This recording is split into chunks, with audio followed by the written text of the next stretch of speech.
ఇరాన్‌లో అమెరికా కొత్త ఎత్తు వేస్తోంది.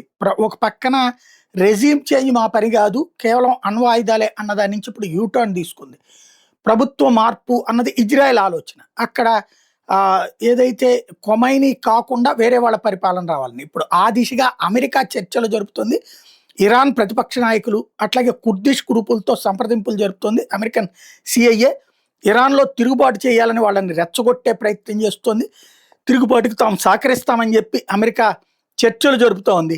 ఇరాన్ని అమెరికా అనుకూల ప్రభుత్వ ఏర్పాటు దిశగా తీసుకెళ్లే ప్రయత్నం చేస్తోంది. ఇరాన్‌లో టోటల్‌గా 2000 మిలిటరీ కేంద్రాల మీద, టార్గెట్ల మీద దాడి చేశామని ఇప్పటికే అమెరికా చెప్తోంది.